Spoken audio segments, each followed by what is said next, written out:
Yo, what's up family? FallenMarvel here with a long overdue movie review, and today we're going to be reviewing Star Wars Episode 7, The Force Awakens.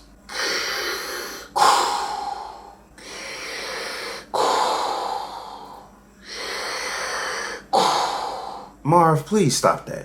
Hey, I'm just setting the theme. Marv, this really ain't the time for that, alright? So let's go ahead and break this down. I'm going to give you the good, the bad, and my personal insights on it, and don't worry, it's spoiler free. So we get the classic Star Wars logo at the beginning, we get the rolling marquee letting us know what's going on into the story with the start of this movie, and we dive right into whatever conflict is going on with the characters. You see Kylo Ren show up, he's wrecking shop. You see the stormtroopers come along, and it's not unlike what you already seen in the trailers, but crazily enough, stormtroopers this come around actually got better accuracy. But essentially it succeeds in setting a tone for the rest of the movie. The movie itself had really good pacing. I cannot knock it for its pacing because whatever it needed to do when transitioning from one character to the other, it was still something really appealing going on, and it stayed interesting. Like, to me, there wasn't a dull moment in this movie. No, we didn't get any Hayden Christensen-like dialogue in this one, thank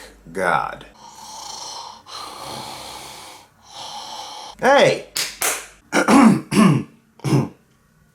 Sorry, I had a flashback. Marv, focus. All the actors and actresses did a really good job portraying their character. John Boyega as Finn. It was really interesting seeing how his character progressed because, as you've seen, he was a stormtrooper at the beginning and he was a deserter, and just kind of seeing his character develop over time, like, it was really awesome. And it was like, I'll get into the specifics later, but just overall, I really think he was a great addition to this cast. Daisy Ridley as Rey gave a really good performance, and I haven't seen anything that she's been in prior to this, because, I mean, a lot of the people in the movie that I really don't know much about. It's really like a fresh group of people that's taking on the helm of this franchise. But she did a really good job, and the thing is, like, her character was really compelling considering that it was a very mysterious past that she was being set up in the movie for, and it really made her a really intriguing character. And to see her bloom over throughout the movie, it was awesome. Like, I applaud. I applaud. So as far as anybody from the old school cast, we don't really see any familiar faces until, I want to say, maybe past the first quarter of the movie, maybe a little bit going into the half. So you get a good amount of letting the new cast shine a bit. So I had no problem with that whatsoever. And I really thought that the dialogue was a lot more fun too. Like, it was, you know, I mean, like I said, the cast was young. A lot of these guys are like really energetic, you know, even though they come from different backgrounds. But I mean, it's, you know, it's reinvigorating, you know, a franchise that people have felt have been kind of, you know, declining over time. I mean, with the exception of some of the, you know, expanded universe and like the TV show and stuff like that. But other than that, it's really invigorated the series, in my opinion. That's how I feel. You know, there's some people on the internet that disagree with you. Since when did I care about what the internet thinks? I'm just saying, you know, hashtag boycott Star Wars. Oh, Marv, you had to say it. Oh. Now, I have to be one of those people that have to, like, mention this whole boycott Star Wars thing, even though it's old news, but still. It's stupid. The man is a great addition to the movie. He was a really believable guy, given the circumstances he was in. You know, even with the light-hearted and funny parts that they added into it, whatever. Like, it was a good balance. He deserved to be in there. So, hey, all those other people being salty because there's a black man in the Star Wars movie or whatever, even though you guys have very short-term memories, it's just stupid. The movie's great. The cast is great.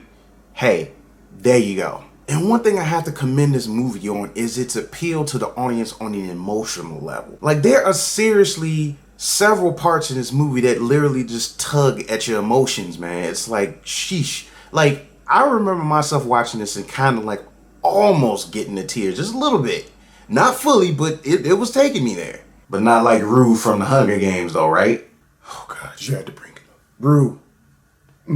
When the lightsaber battles happen in the movie, it looks really cool. Like, it has a very, like, tense feel. Like you could tell like something is on the line with these lightsaber fights. It's like it doesn't feel like over choreographed, or a lot of stuff just just seems so telegraphed. They're just like, okay, yeah, like, yeah, that looks cool. Like it literally looks tense. Like you could tell that like they were really fighting for survival, and I love that. And they did a really good job balancing practical effects with CGI effects, so I gotta give them props for that. I really do like the little BBO droid that was in the movie. I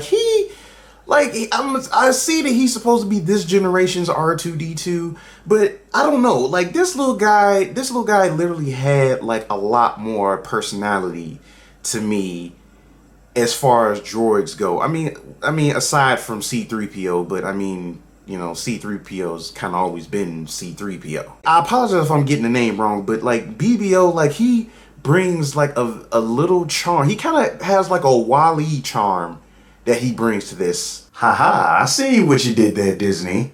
Strangely, I didn't see that before. Huh.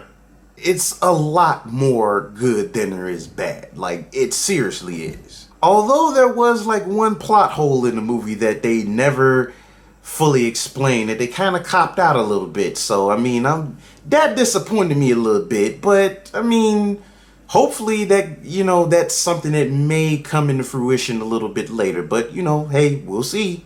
Now, my insights on this movie overall, like, I have to say that I thoroughly enjoyed this movie as a Star Wars entry. To give you a little bit more background, see, I was born in '85, so I wasn't around when the first Star Wars hit and it was just like this big phenomenon. Like, honestly, the first introduction to Star Wars I had as a kid was the parody of it, Spaceballs. And if you really are not familiar with Spaceballs, and first of all, damn near any Mel Brooks parody movie that he's ever made, I feel sorry for you and I recommend them wholeheartedly. I kind of saw the first trilogy out of order, so more than likely it was kind of like Empire Strikes Back, then the first Star Wars movie, then Return of the Jedi. So it was kind of a mixed bag and I wasn't really all off into it. Then of course Episode 1 happened, and at that time I was still vaguely familiar with Star Wars. So I mean, I didn't really go all into it as like a huge fan. Although I did end up being one of the fanboys that was on the Darth Maul bandwagon just because of that double-edged lightsaber and him flipping around and doing stuff. I mean, look, let's face it, Darth Maul was dope. I mean, then we had Episode 2 and Episode 3, even though 3 was pretty much like the best one.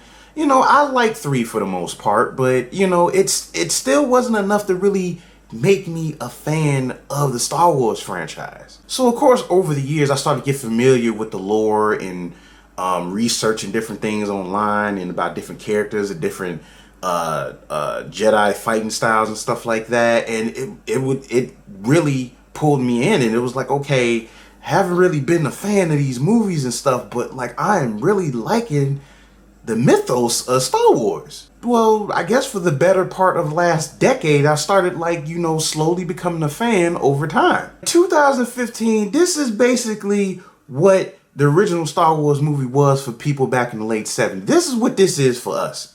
At least that's how I feel. So if you haven't seen this yet, look, do not get mad if they don't tell everything right up front. Some stuff is left to be ambiguous at the moment, but I'm not going to get into what. But hey, it's the first installment of a trilogy, so hey, be patient. You only have to stay alive for like the next 5 or 6 years, give or take. So with all that being said, this movie gets a marvelous score of 9 out of 10. I wholeheartedly recommend seeing this movie. If you ain't seen it on Christmas Day, just make sure you check it out eventually or whatever. I guarantee you it's really worth the watch, and it looks absolutely amazing in 3D. So family, I hope everybody out there is having a great holiday. I am so sorry that I have been on such a long hiatus, but things have been absolutely nuts. But here I am reviewing stuff for you, giving you more content as I promised, and I guarantee you that, hey, if you're not having fun, then you're on the wrong channel. So guys, that's it. Hope you guys enjoyed my review. Go ahead, like, subscribe, all those wonderful things. Really appreciate all my subscribers that check me out on the regular. I really appreciate the support, you guys. Love you guys. So keep following my advice to the next video to go nerd, but nerd responsibly. I'm FallenMarvel. And I am your father. Really, Marv? Hey, this was the only time I get to do it. We're out.